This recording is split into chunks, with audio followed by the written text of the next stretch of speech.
Hare Krishna. Welcome back to our channel. We are back with second chapter of On the Way to Krishna, which is the way of chanting and knowing Krishna. By His Divine Grace, A.C. Bhakti Vedanta Swami Srila Prabhupada. All glories to Srila Prabhupada. Hare Krishna, Krishna Krishna, Hare Hare, Hare Rama, Rama Rama, Hare Hare. This is transcendental sound vibration. It will help us to cleanse the dust from the mirror of the mind. At the present moment, we have accumulated so much material dust on the mirror of the mind. Just as on 2nd Avenue, New York City, there is dust and soot over everything due to heavy traffic. Due to our manipulation of material activities, a great deal of dust has collected over our mind's clear mirror. And as a consequence, we are unable to see things in perspective. This vibration of transcendental sound, the Hare Krishna mantra, will cleanse away this dust and enable us to see clearly our real constitutional position. As soon as we come to understand, I am not this body, I am spirit soul, and my symptom is consciousness, we will be able to establish ourselves in real happiness. As our consciousness is purified by this process of chanting Hare Krishna, all our material miseries will disappear. There is a fire that is always blazing over this material world, and everyone is trying to extinguish it. But there is no possibility of extinguishing this fire of the miseries of material nature unless we are situated in our pure consciousness in our spiritual life. One of the purposes for Lord Krishna's descent or appearance in this material world is to extinguish the fire of material existence for all living entities by setting forth the dharma.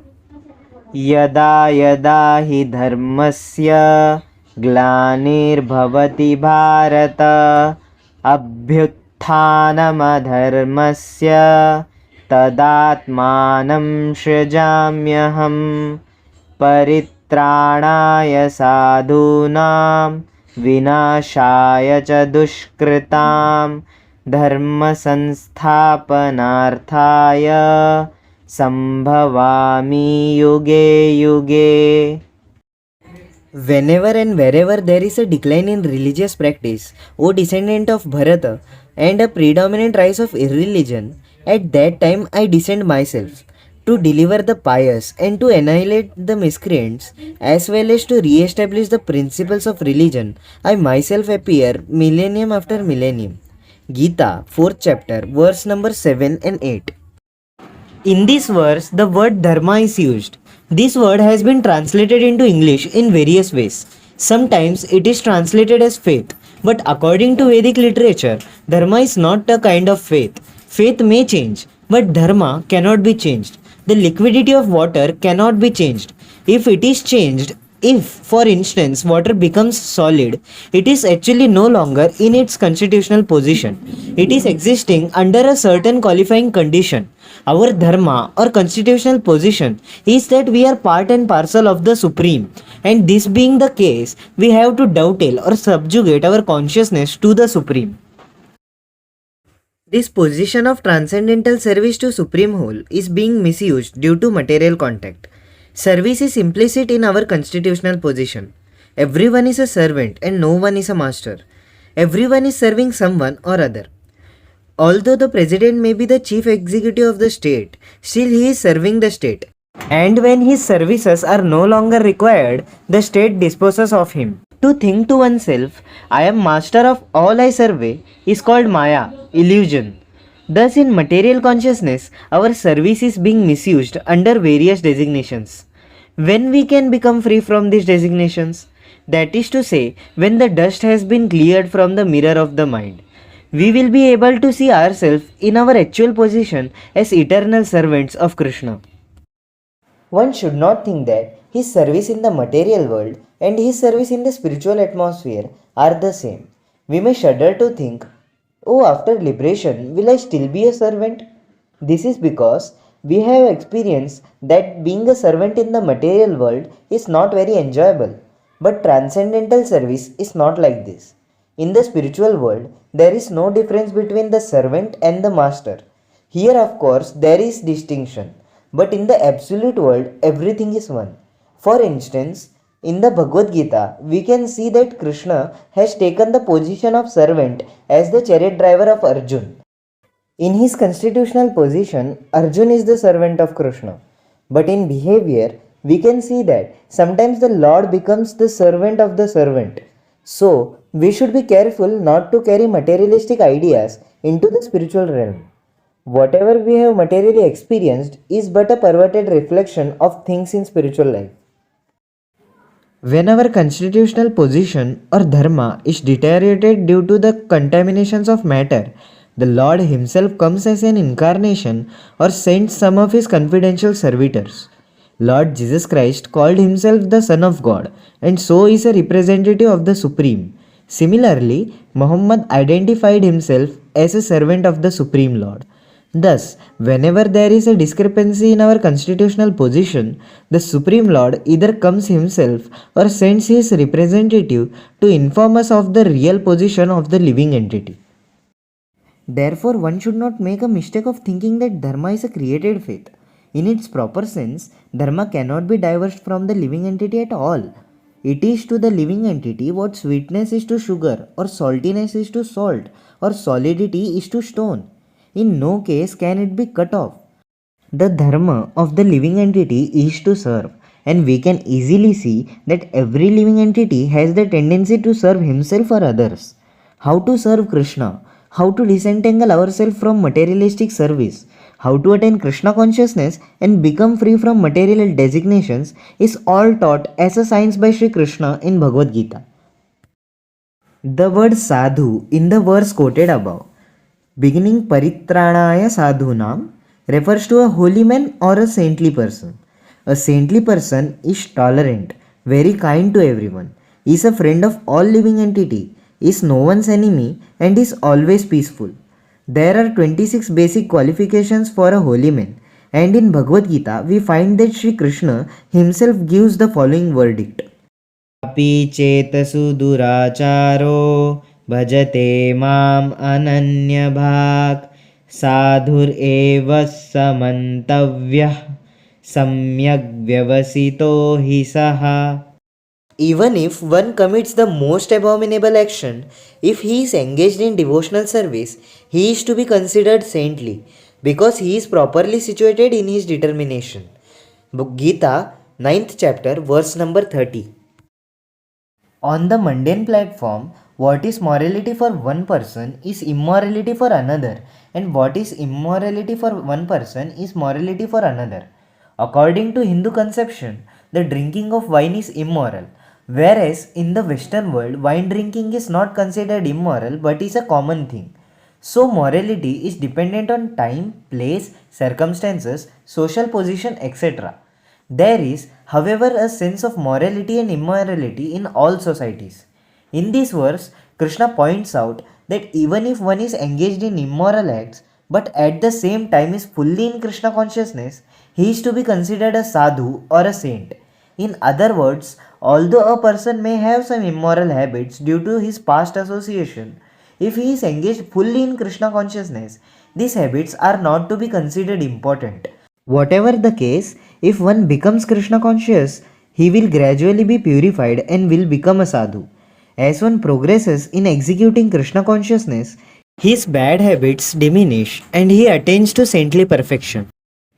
In this regard, there is the story of a thief who went on pilgrimage to a holy town, and en route, he and the other pilgrims stopped to rest overnight at an inn.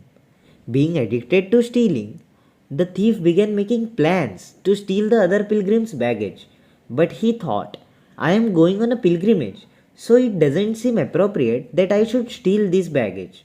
No, I shall not do it. Nonetheless, due to his habit, he could not keep his hands off the baggage.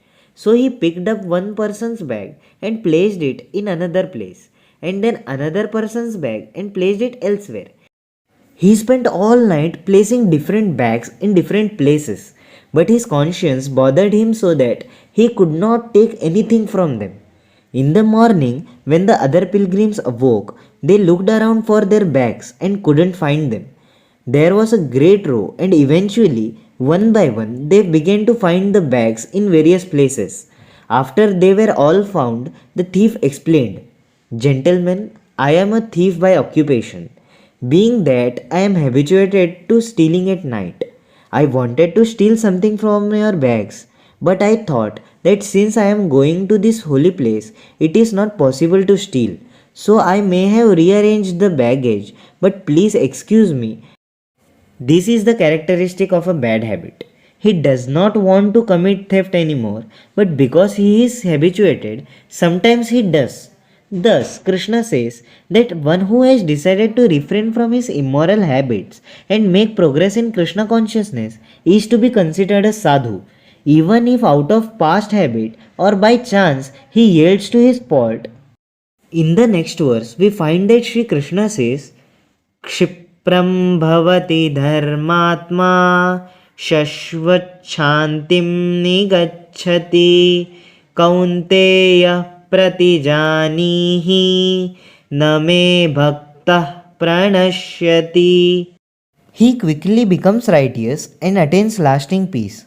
O son of Kunti, declare it boldly that my devotees never perish. Gita, 9th chapter, verse number 31.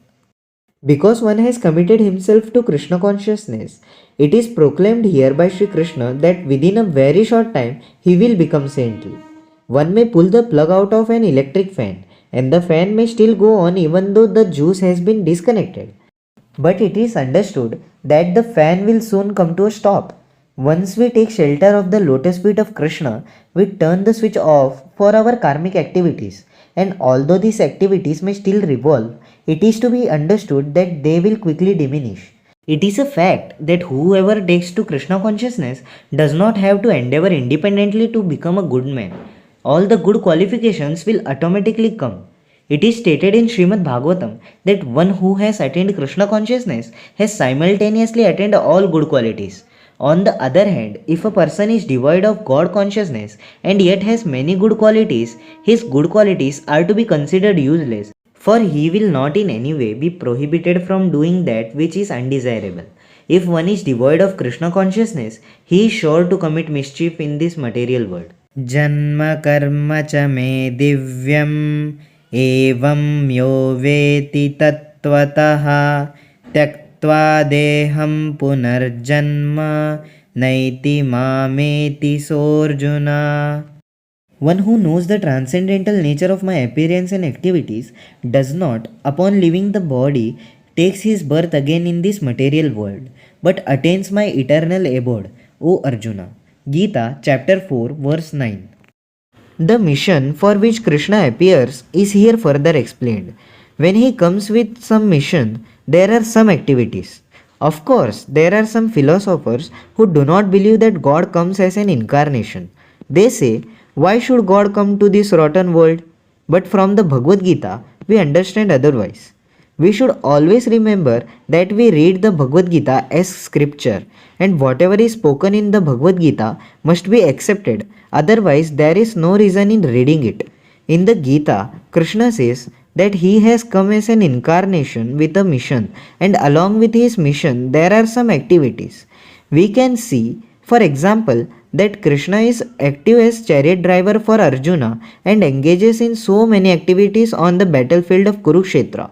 Just as when there is war, one person or nation may side with another person or nation and show partiality.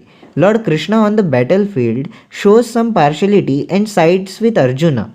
Actually, Krishna is not partial to anyone, but externally it appears that he is partial. This partiality, however, should not be accepted in the ordinary sense. In this verse, Krishna also points out that his descent into the material world is transcendental. The word Divyam means transcendental. His activities are not in any way ordinary. Even today in India, at the end of August, the people are accustomed to celebrating Krishna's birthday. Regardless of sect, just as in the Western world, Jesus Christ's birthday is celebrated at Christmas, Krishna's birthday is called Janmashtami. And in this verse, Krishna uses the word Janma in referring to my birth. Because there is birth, there are some activities. Krishna's birth and activities are transcendental, which means they are not like ordinary births and activities. One may ask, how it is that his activities are transcendental? He is born, he takes part in a battle with Arjuna, he has father by name of Vasudeva and a mother Devaki and a family. What can be considered transcendental? Krishna says, Evam yo veti tattvataha. We must know of his birth and activities in truth. When one knows of Krishna's birth and activities in truth, the result is Tyaktva deham punarjanma naiti mamiti so Arjuna. When he leaves this material body, he is not born again but goes directly to Krishna. This means that he becomes a liberated soul, he goes to eternal spiritual world and attains his constitutional position full of bliss, knowledge and eternality. All this can be obtained simply by knowing in truth the transcendental nature of Krishna's birth and activities. Ordinarily, when one quits the body, he has to take up another body. The lives of the living entities are going on simply due to the living entities changing dress from one body to another, transmigration of soul according to the work of the living entities. At the present moment, we may think that this material body is our actual body, but it is like a dress. In reality, we do have an actual body, a spiritual body. This material body is superficial compared to the real spiritual body of the living entity. When this material body becomes old and worn out, or when it is rendered useless by some accident, we put it aside as we might put aside a soiled or ruined suit and take up another material body. वासांसि जीर्णानि यथा विहाय नवानि गृह्णाति नरोपराणि तथा शरीराणि विहाय जीर्णानि अन्यानि संयाति नवानि देहि. As a person puts on new garments, giving up old ones, the soul similarly accepts new material bodies, giving up the old and useless ones. Gita, chapter 2, verse number 22. In the beginning, the body is the size of a pea. Then it grows to become a baby, then a child, a young boy, a youth, a grown man, and an old man. And finally, when it becomes useless, the living entity changes into another body. The body is therefore always changing, and death is simply the ultimate change of the present body. देहिनोऽस्मिन् यथा देहे कौमारं यौवनं जरा तथा देहान्तरप्राप्तिर्धीरस्तत्र न मुह्यति. As the embodied soul continually passes in this body from boyhood to youth to old age, the soul similarly passes into another body at death. A sober person is not bewildered by such a change. Gita, chapter 2, verse number 13. Although the body is changing, the dweller within the body remains the same. Although the body grows into manhood, the living entity within the body is not changed. It is not that the self who was there as a boy has gone away. Medical science agrees that at every moment the material body is changing. Just as living entities are not bewildered by this, an enlightened mind is not bewildered when the body undergoes its ultimate change at death. But a person who does not understand things as they are laments. In the material world, we are simply changing bodies all the time. This is our disease. It is not that we always change to a human body. We may change to an animal body or a demigod body, depending on our activities. According to the Padma Purana, there are 84 lakh species of life. We can take on any of them at death. But Krishna promises that one who knows his birth and activities in truth is freed from this cycle of transmigration. How does one understand Krishna's birth and activities in truth? This is explained in 18th chapter of the Bhagavad Gita. Bhaktya mamabhijanati yavanyaschasmi tattvataha tato mam tattvato jnatva vishate tadanantaram. One can understand me as I am, as the Supreme Personality of Godhead, only by devotional service. And when one is in full consciousness of me, by such devotion, he can enter into the kingdom of God. Bhagavad Gita, chapter 18, verse number 55. Here again, the word Tattvataha in truth is used. One can understand the science of Krishna in truth by becoming a devotee. He who is not a devotee, who does not strive for Krishna consciousness, cannot understand. At the beginning of the 4th chapter also, Krishna tells Arjuna, Gita, 4th chapter, 3rd verse, that he is explaining this ancient science of yoga to him because Arjuna is my devotee and my friend. For one who simply makes an academic study of the Bhagavad Gita, the science of Krishna remains a mystery. The Bhagavad Gita is not a book that one can purchase from the bookstore and understand by scholarship alone. Arjuna was not a great scholar, nor a Vedantist, nor a philosopher, nor a Brahmana, nor a renunciate. He was a family and military man. But still, Krishna selected him to be recipient of the Bhagavad Gita and the first authority in the disciplic succession. Why? Because you are my devotee. This is the qualification to understand the Bhagavad Gita as it is and Krishna as he is. One must become Krishna conscious. And what is this Krishna consciousness? This is the process of cleansing the dust from the mirror of the mind through the chanting of Hare Krishna, Krishna Krishna, Hare Hare, Hare Rama, Rama Rama, Hare Hare. By chanting this mantra and by hearing the Bhagavad Gita, we can gradually attain to Krishna consciousness. Ishwaraha Sarva Bhutanam. Krishna is always present within our heart. The individual soul and the super soul are both sitting in the tree of the body. The individual soul Jiva is eating the fruit of the tree and the super soul Paramatma is witnessing. As the individual soul begins the process of devotional service and gradually begins to develop his Krishna consciousness, the super soul who is seated within begins to help him dust all the impurities from the mirror of the mind. Krishna is friend to all saintly persons, and the attempt to become Krishna conscious is a saintly endeavor. Shravanam Kirtanam. By chanting and hearing, one can come to understand the signs of Krishna and thereby come to understand Krishna. And upon understanding Krishna, one can at the moment of death go immediately to his abode in the spiritual world. This spiritual world is described thus in the Bhagavad Gita. न तद्भासयते सूर्यो न शशांको न पावकः यद्गत्वा न निवर्तन्ते तद्धाम paramam mama. That supreme abode of mine is not illuminated by the sun or moon, nor by fire or electricity. Those who reach it never return to this material world. Gita 15 chapter verse number 6. This material world is always dark. Therefore, we require the sun, moon, and electricity.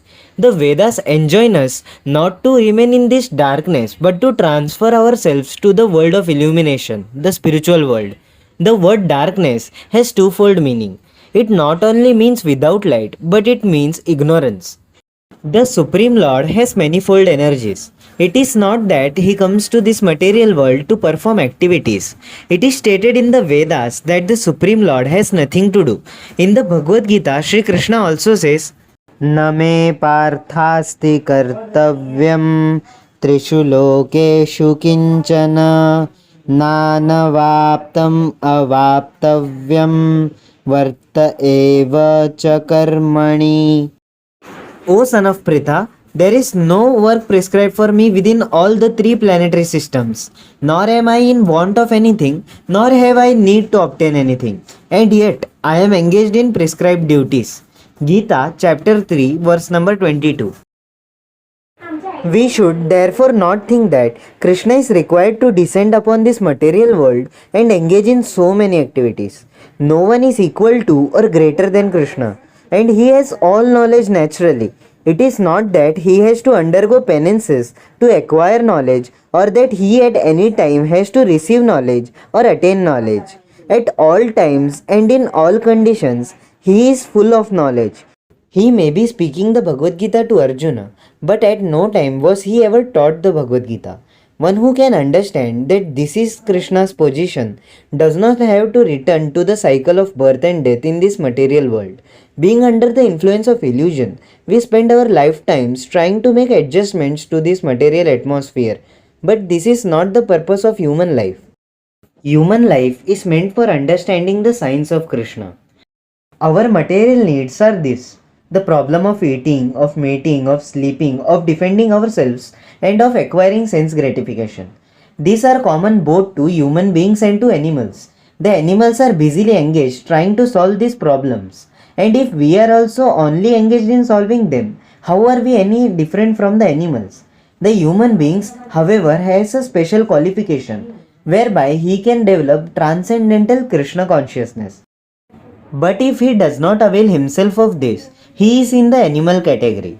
The defect of modern civilization is that it puts too much stress on solving these survival problems. As spiritual living beings, it is incumbent upon us to extricate ourselves from this entanglement of birth and death. We should therefore be careful not to miss the special opportunity of human life. Sri Krishna himself comes to deliver the Bhagavad Gita and to help us to become God conscious. Indeed, this very material creation is given to us to utilize for this cultivation. But if after receiving this chance and this gift of human life, we do not utilize them to develop Krishna consciousness, we shall be missing this rare opportunity. The process for cultivation is very simple. Shravanam Kirtanam, hearing and chanting. We have nothing to do other than listen. And by listening carefully, enlightenment is sure to come. Krishna will surely help, for he is seated within. We only have to make the effort and spare a little time. We will not need anyone to ask us whether we are making progress. We will know it automatically, just as hungry man knows that he has been satisfied by a full meal. Actually, this process of Krishna consciousness or self-realization is not very difficult. Krishna taught it to Arjuna in the Bhagavad Gita, and if we understand the Bhagavad Gita just as Arjun did, we will have no problem in coming to the perfectional state. But if we try to interpret the Bhagavad Gita according to our own mundane academic mentality, we spoil it all. As stated before, this chanting of Hare Krishna is a process by which all contaminations due to material association are removed from the mirror of the mind. There is no need for external help in reviving our Krishna consciousness, for Krishna consciousness is dormant within the self.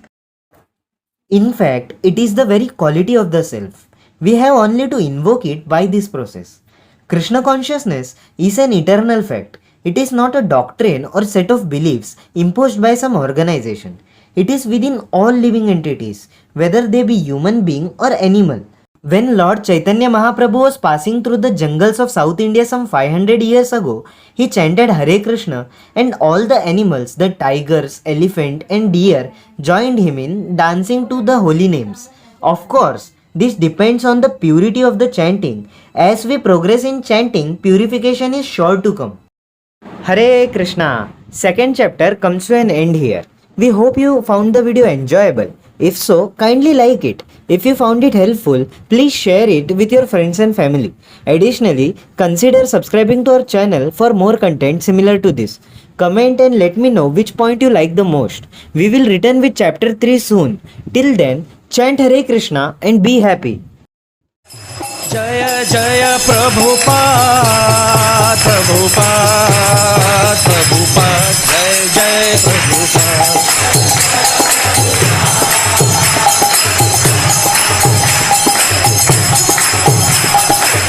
ओ जय जय प्रभुपाद प्रभुपाद प्रभुपाद जय प्रभुपाद